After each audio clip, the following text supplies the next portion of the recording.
En su texto base, la pluma de Juan Bautista Alberdi urdió una sentencia que estaría destinada a gozar de una influencia decisiva en nuestra república: gobernar es poblar. Desde entonces, la organización de un proceso de fomento a la población del territorio argentino fue una cuestión central para nuestros gobernantes. La ausencia de intervencionismo eficiente, sumado a la apremiante necesidad de alojamiento, la pobreza y los problemas sanitarios, se combinaron en la gestación de aquella forma de vivienda tan emblemática de la época, el conventillo.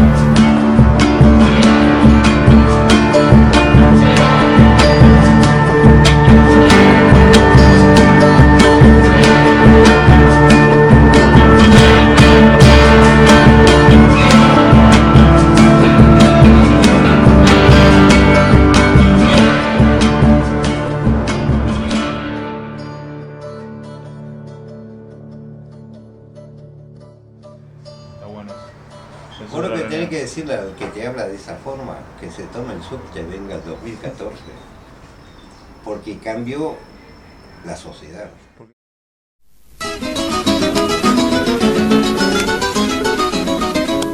La otra noche en un fiestón, quedaba el Cano 40, se armó una bronca de tanta que fue una revolución. La culpa fue de un chabón.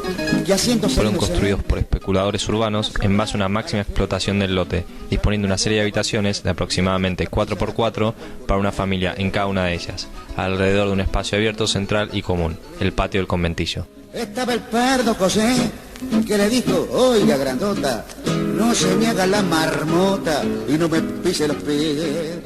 Si buscamos un antecedente del conventillo, nos vemos forzados a sumar a los factores considerados en su génesis la influencia decisiva de la herencia española en nuestro territorio.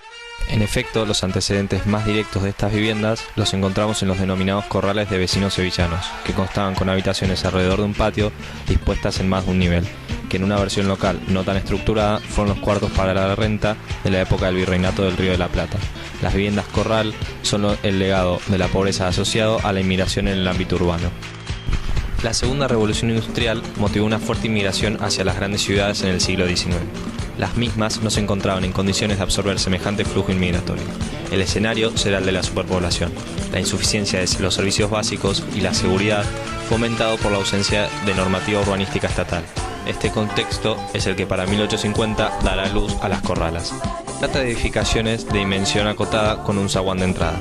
Está organizada en torno a un patio central, balconeras corridas o corredores de acceso a la vivienda, estructuras de madera, servicios comunes como la fuente, los retretes y el lavadero. Este modelo arquitectónico se retrotrae a su vez a la casa de patio romana en su organización formal y funcional y a la darul musulmán en su modo de vida comunitario, con una configuración cerrada de la trama urbana, donde se vuelca entonces al interior toda la expresión cultural de los habitantes. Es el origen del modus vivendi característico de las corralas. Territorio castellano donde el cristianismo prevalece, los patios de los corrales se vuelven más acotados. La densificación aumenta con mayores alturas y no hay recodo en el zaguán de acceso. En Andalucía, en cambio, de raíces musulmanas, las características son opuestas. Los patios son amplios para crear más confort en los veranos calurosos y secos.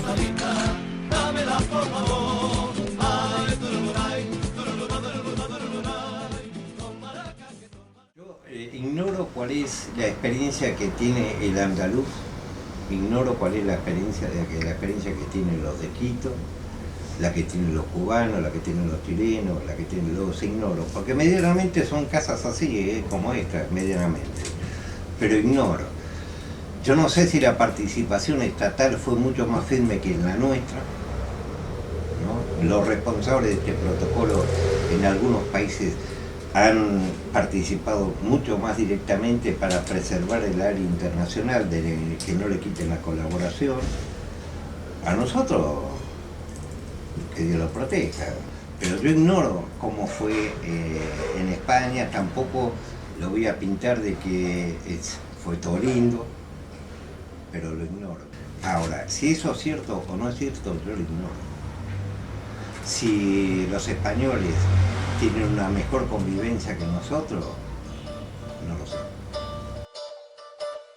En Argentina, las obras de Balcarce 1053 y Balcarce 217 tienen características que se corresponden con la versión castellana del corral. ¿Por qué decimos esto? Porque nos encontramos con patios más acotados que no superan los 5 metros de ancho y por otro lado no hay recodos en los accesos. Esto no significa que no tenga adaptaciones a la trama en la que se encuentra inmersa. Esto se puede observar en la densidad, conservando una altura más acotada respecto a cómo evolucionan en Castilla. Es interesante señalar la existencia de patinillos. El Hotel Viejo de San Telmo los posee hacia el remate o fondo del edificio. En cambio, en la Manzana de San Francisco se encuentran en el flanco derecho. Como particularidad de acceso a cota cero sea en Balcarce 217, como sucede en gran parte de España. En Balcarce 1053, en cambio, llama la atención cómo el acceso se alza y luego desciende rematando en el patio. De esta manera genera una situación distintiva, la de un patio deprimido.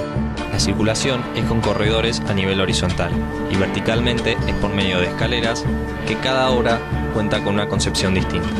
En Balcarce 1053 son 3 núcleos, 2 cercanos al acceso, enfrentándolo desde los laterales con un diseño helicoidal, ambas absorbidas en la masa edilicia.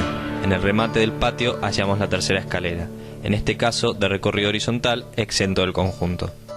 En cambio, en Balcarce 217 cuenta con una escalera que se halla en el centro de la composición y está exenta del conjunto.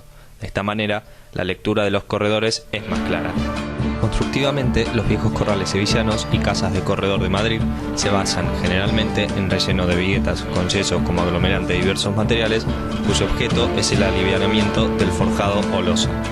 Finalmente, tanto las casas corrales o casas corredor como los conventillos tienen los muros perimetrales exteriores que soportan las cargas. Constan de una estructura de madera solidaria que es rellenada con ladrillos, barro, piedras y demás, según el año y según el territorio. En Buenos Aires, dependiendo del año de construcción, llegaron a ser de hormigón, ya que en muchos casos cambió el material, pero no el modelo tan efectivo desde muchos aspectos cuando el crecimiento poblacional lo demanda. Pero yo no puedo dar una definición de por qué tomaron ese ejemplo de España y lo trajeron acá. La verdad que no. A lo mejor para divertirse los andaluces. Dijeron, vamos a hacer esto, nos divertimos. Pero después no